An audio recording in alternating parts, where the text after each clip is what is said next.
थोड़ा अलग डिजाइन में बना हुआ है। एक बार दिखाइए तो। इसको क्या बोलते हैं? स्टेपल कॉटन बोलते हैं। हाँ, स्टेपल कॉटन। स्टेपल कटन। हाँ, ये आएगा ऐसा। ये डिजाइन कंप्लीट आपको ये सब मिलेगा भी नहीं, ये पूरा यूनिक डिजाइन।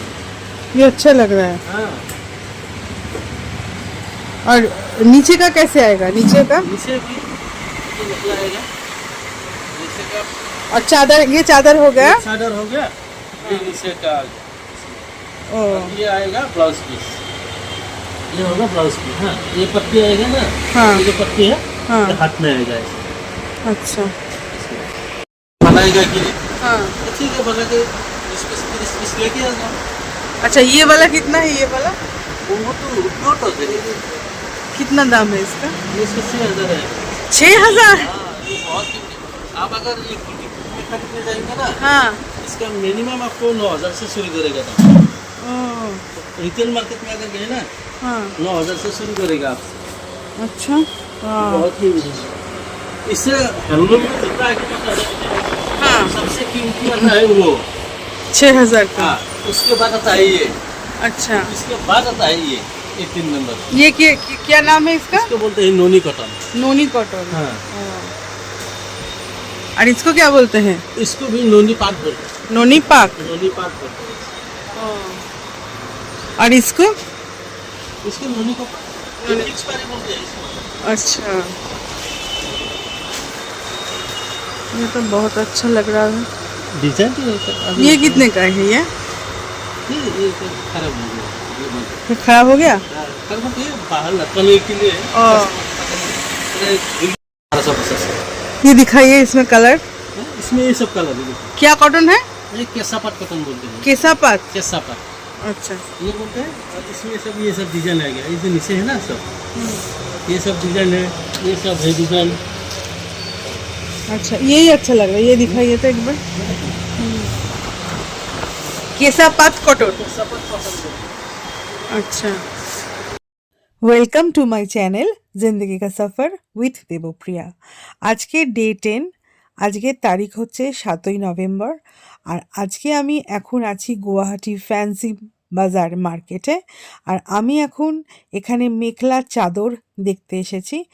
গুয়াহাটিতে আসবো, আসামের গুয়াহাটি শহর, আর মেখলা চাদর কিনবো না এমন তো কখনো হতেই পারে না, তাই না? তো সেই কারণে আমি এখানে মেখলা চাদর কিনছি। আর তোমাদের সকলের সাথে আমি শেয়ার করলাম আমার প্রথমবার মেখলা চাদর কেনার অভিজ্ঞতা। অনেক কিছু জানতে পারলাম মেখলা চাদর সম্বন্ধে। চলো তাহলে ভিডিওটা স্কিপ না করে পুরোটা তোমরা দেখে নাও, অনেক কিছু জানতে পারবে। আসামের জাতীয় পোশাক মেখলা চাদর কত রঙের হয় এবং কত কোয়ালিটির হয় সব কিছু তোমাদের সকলের সাথে শেয়ার করলাম। তাহলে চলো দেখে নেবে।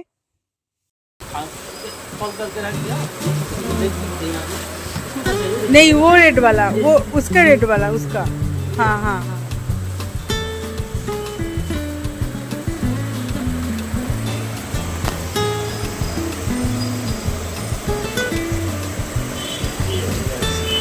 ये कितना है? ठीक है, ये लेंगे। कलर अलग है, ठीक है। इसको मसराज बोलते हैं। अच्छा, क्या बोलते हैं? मसराज। मसराज। अच्छा। हाथ से बना हुआ मसराज जो गाँव में लोग ना सबसे ज़्यादा पसंद करते हैं, गर्मी के मौसम में सबसे बढ़िया कपड़ा है। अच्छा, वो सॉफ्ट है, मुलायम है ये कपड़ा। ये एक दे दीजिए। 100 रुपये, बहुत कीमती है ये। ये कुछ लोग ही लेता है, सब लोग नहीं लेता है। ये प्योर हैंडमेड है। हाँ, आप जैसे वो नहीं 1500। बाप रे बाप रे, ये तो होलसेल में आप किसी भी जगह पे रेड वाला कुछ दिखाइए, लीजिए। रेड वाला।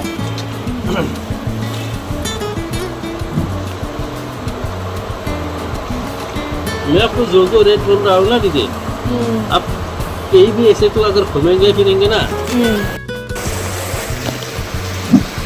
अच्छा, और बच्चे का मेखला है? बच्चा का तो लुगा में है जैसे। दिखाइए ना एक बार। बेटी के लिए ना। हाँ हाँ।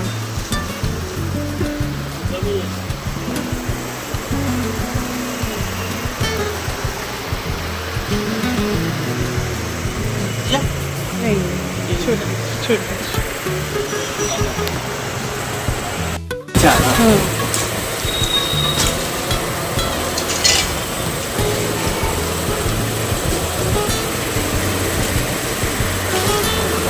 ये सब आपको बुटीक जो होते हैं ना दुकान, बुटीक में मिलेगा ये सब। अच्छा, ये कलर है और रेड है ना एक। ग्रीन कलर और रेड वाला भी है। अच्छा, एक बार रेड वाला दिखाइए तो।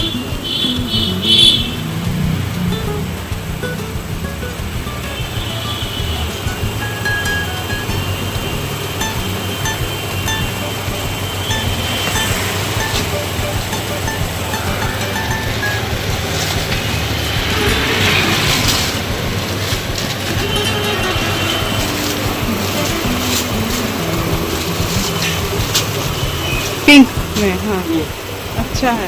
चॉकलेट टाइप इससे ये ज़्यादा अच्छा लगेगा। नीचे अस्तर देना पड़ेगा क्या? हाँ? अस्तर या कुछ नहीं देना पड़ेगा, मतलब ये ऐसे ही पहना जाएगा? ऐसे आराम से पहनेगा। अच्छा, ये कितने का होगा ये बोलेंगे?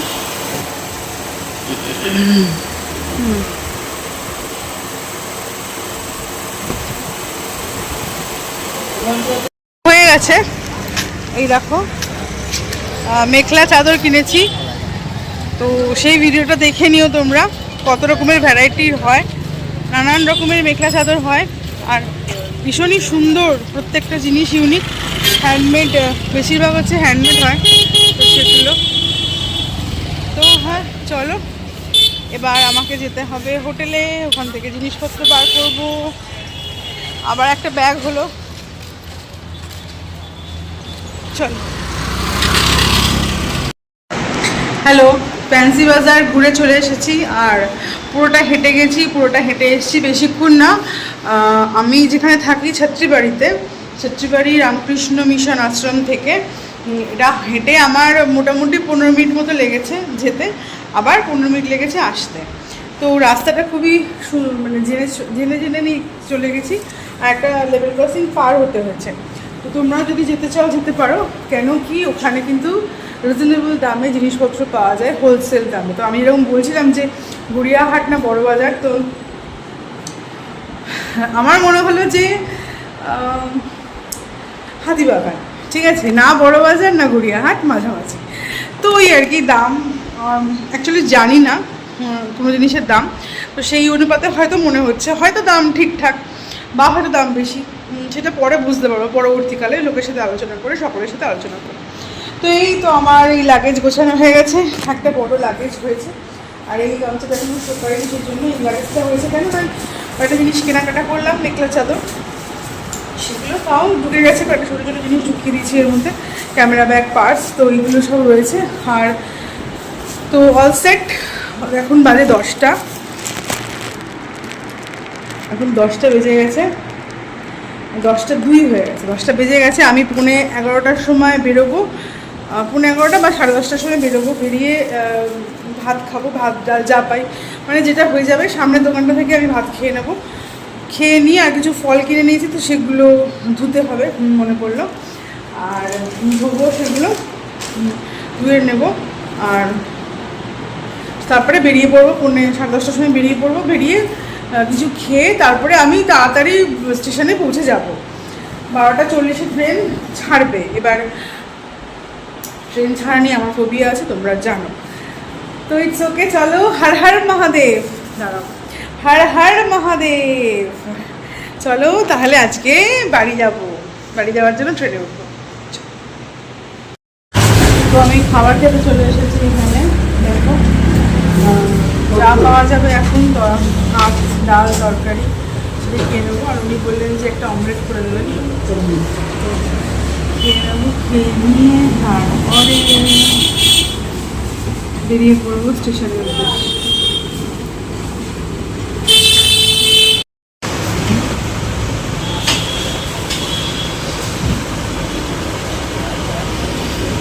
আমার খাবার চলে এসেছে, আর দেখো এদিকে পাঁপড় আর পেঁয়াজ লঙ্কা। চলো, আর এদিকে অমলেট হচ্ছে, আসুক অমলেটটা।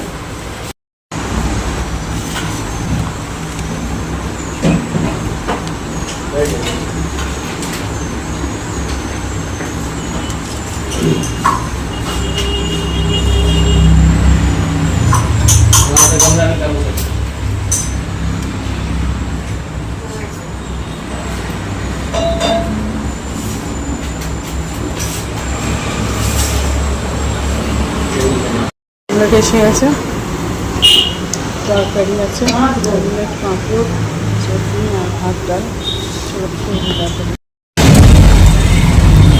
আমি তাহলে বেরিয়ে পড়েছি এখন স্টেশনের উদ্দেশ্যে। হর হর মহাদেব। দেখো আমার লাগেজ টাগেজ নিয়ে আমি অটোতে করে উঠে পড়েছি। স্টেশন এখান থেকে বেশি দূরে নয়। এখন বাজে হলো 11:15 মতন বাজে, 11:13 বাজে। আর তাড়াতাড়ি পৌঁছে যাওয়াটাই বেটার আমার মনে হয়। ওখানে গিয়ে অপেক্ষা করবো। কতটা প্ল্যাটফর্মে দেয়, 1 নম্বরে শিডিউল দেয়, কিন্তু তারপরেও তো চেঞ্জ হতে পারে। তো এইসব ভারী লাগেজ আছে সঙ্গে, তো চিন্তার কারণ একটা, তাড়াতাড়ি যাতায়াত করা যাবে না। তাহলে চলো, কলকাতার উদ্দেশ্যে আমার যাত্রা শুরু হলো আজকে 7ই নভেম্বর 2025। তাহলে চলো, দেখা হচ্ছে স্টেশনে, গুয়াহাটি স্টেশনে।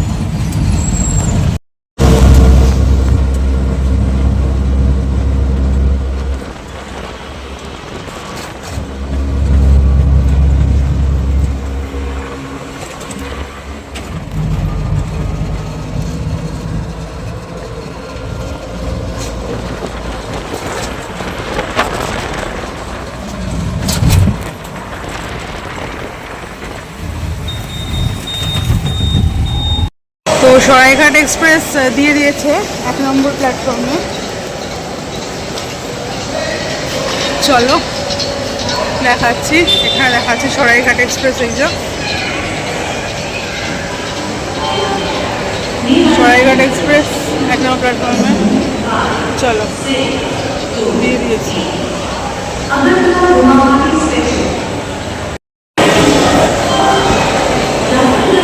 সমস্ত মালপত্র নিয়ে রেডি, আর 1 নম্বর প্ল্যাটফর্মে দিয়ে দিয়েছে। অনেক মালপত্র আছে, চলো তাহলে যাই।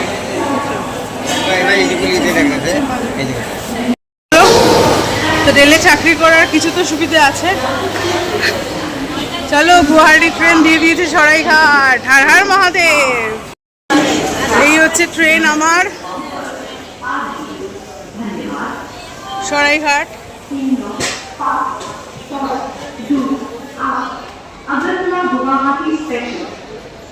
তাই ট্রেনে উঠে পড়ি। চলো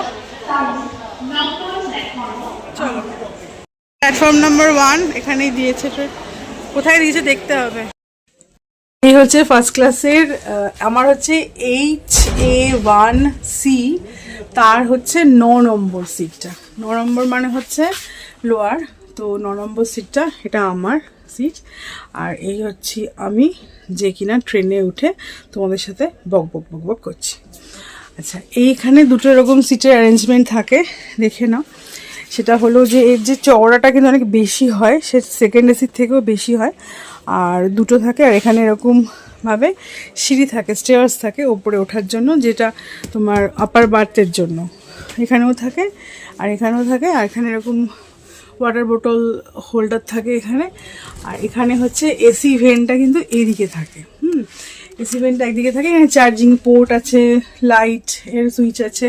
আর এখানে যে বেডরোলগুলো দেওয়া হয় তার যে কোয়ালিটিটা সেটা কিন্তু অনেক বেটার হয়। এখানে দেখছি ওখানে দুটো কম্বল আছে, দুজনের জন্য দুটো কম্বল, দুজনের জন্য দুটো কম্বল আর দুটো বালিশগুলো বেশ চওড়া চওড়া হয় মোটামুটি। আর এখানে এই বেডরোলগুলো দেওয়া হবে। একটা আয়না আর এই জানলা, এখানে একটা এরকম থাকে, এটা সব জায়গায় থাকে। আর একটা ডাস্টবিন থাকে। তো এই আর নিচে স্পেসটা অনেকটা বেশি থাকে, এখানে জিনিসপত্রগুলো ঢোকাতে হবে। তো ঢুকিয়ে দেবো, চেন টেন বাঁধতে হবে, বেঁধে দেবো। এসিটা চালু হোক অ্যাকচুয়ালি, তারপরে এগুলো করবো। তো চলো, এই একটু দেখিয়ে দিই। এই হচ্ছে এন্ট্রান্স দিয়ে ঢুকে এখানে একটা করিডোর থাকে। আর এই জানলাটা এতটাই ঝাপসা থাকে যে বাইরেটা দেখা যায় না। ওই জানলাটাই হচ্ছে দেখতে হয়, ওই জানলা দিয়েই সব দেখতে হয়, কিছু করার নেই।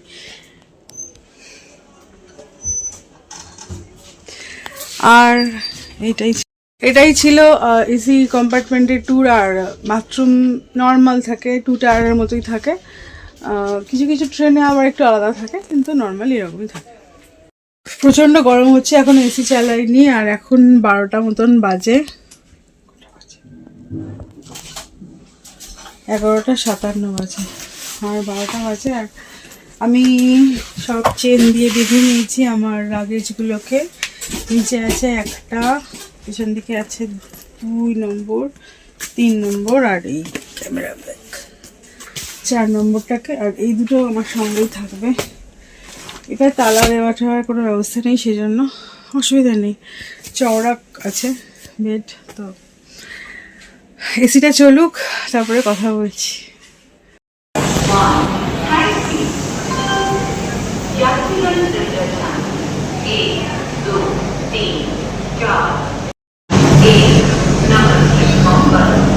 বারোটা 40 বাজে, এবার ট্রেন ছেড়ে দেবে। এখনো গুয়াহাটিতেই আছি, আর এবার ট্রেন ছেড়ে দেবে। চলো তাহলে ট্রেনটা ছাড়ুক, দেখাচ্ছি।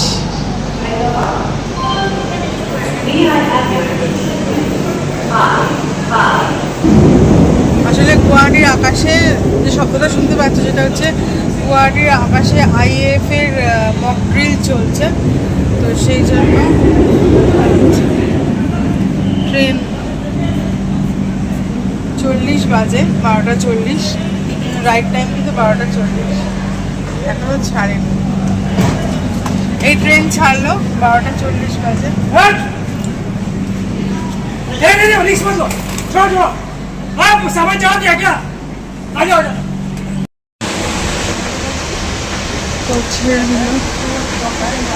গুয়াহাটি থেকে ট্রেন ছাড়লো।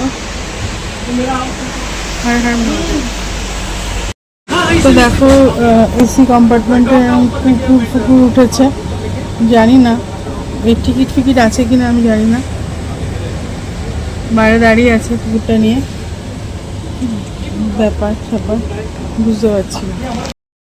ধীরে ধীরে গুয়াহাটি স্টেশন ছেড়ে ট্রেন যখন এগিয়ে চলেছে, মনটা ভরে উঠেছে অসংখ্য স্মৃতি আর অনুভূতিতে। গত 11 দিন ধরে 29শে অক্টোবর 2025 থেকে 7ই নভেম্বর 2025 পর্যন্ত NRTMA গ্রুপের সঙ্গে প্রায় 50 জন রেলওয়ে সহকর্মীদের নিয়ে, যারা কিনা ভারতবর্ষের বিভিন্ন প্রান্ত থেকে এসেছিলেন, অসম অরুণাচল প্রদেশ ট্যুর ছিল এক অসাধারণ অভিজ্ঞতা। NRTMAর সাথে এটাই ছিল আমার প্রথমবার যাত্রা, আর ভীষণই সুন্দর অভিজ্ঞতা আমার হয়েছে।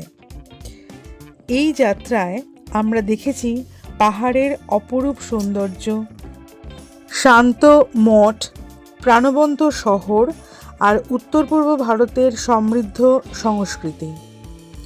প্রতিটি পথ চলা, প্রতিটি হাসি, প্রতিটি মুহূর্ত আমাকে নতুন কিছু শিখিয়েছে। শুধু জায়গা নয়, নিজের সম্পর্কে আরও বেশি জানার সুযোগ দিয়েছে। এই ট্যুর শুধু ভ্রমণ ছিল না, ছিল এক আত্ম অনুসন্ধানের পথ, বন্ধুত্বের বন্ধন আর জীবনের নতুন উপলব্ধি। সহযাত্রীদের সঙ্গে কাটানো সময় আর অভিজ্ঞতাগুলো চিরকাল মনে থাকবে। এখন আমি ফিরছি নিজের শহর কলকাতায়। সঙ্গে নিয়ে ফিরছি অসংখ্য গল্প, অমূল্য অভিজ্ঞতা আর নিজেকে নতুনভাবে চিনে নেওয়ার এক শক্ত অনুভূতি। ট্যুর শেষ হলেও স্মৃতিগুলো রয়ে যায় আজীবন। ধন্যবাদ আসাম, ধন্যবাদ অরুণাচল প্রদেশ, আর ধন্যবাদ আমার সহযাত্রীদের, যারা এই যাত্রাকে সত্যিই বিশেষ করে তুলেছেন।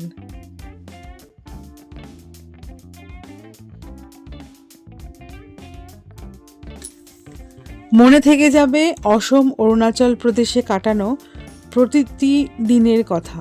প্রতিটি সকাল ছিল নতুন এক সৌন্দর্যের আহ্বান, আর প্রতিটি সন্ধে ভরে উঠেছে অগণিত স্মৃতি আর অনুভূতিতে।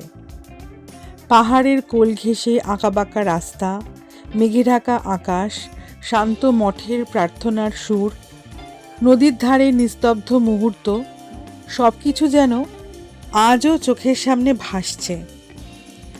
সত্যি বলতে উত্তর পূর্ব ভারত এতটা সুন্দর, এতটা প্রাণবন্ত, তা আমি আগে কখনো কল্পনাও করিনি। এখনকার প্রকৃতি যেমন মোহময়, তেমনি মানুষের সরলতা আর আন্তরিকতা হৃদয় ছুঁয়ে গেছে গভীরভাবে। প্রতিটি শহর, প্রতিটি গ্রাম, প্রতিটি পথ যেন নিজের আলাদা গল্প শোনায়। এই যাত্রা শুধু ঘোরাঘুরি ছিল না, ছিল নিজেকে নতুনভাবে আবিষ্কার করার এক অনন্য সুযোগ। সহযাত্রীদের সঙ্গে হাসি, গল্প, ক্লান্তি আর আনন্দ সব মিলিয়ে তৈরি হয়েছে জীবনের এক অমূল্য অধ্যায়। ফিরে আসছি ঠিকই, কিন্তু মনটা যেন বারবার পিছনে ফিরে যেতে চায়, আবার সেই পাহাড়, সেই মেঘ, সেই মানুষদের কাছে। আমার বারবার ফিরে আসার ইচ্ছে রইল, কারণ এই উত্তর পূর্ব ভারত শুধু একটা ভ্রমণ নয়, এটা এক অনুভূতি যা সারা জীবন মনে থেকে যাবে।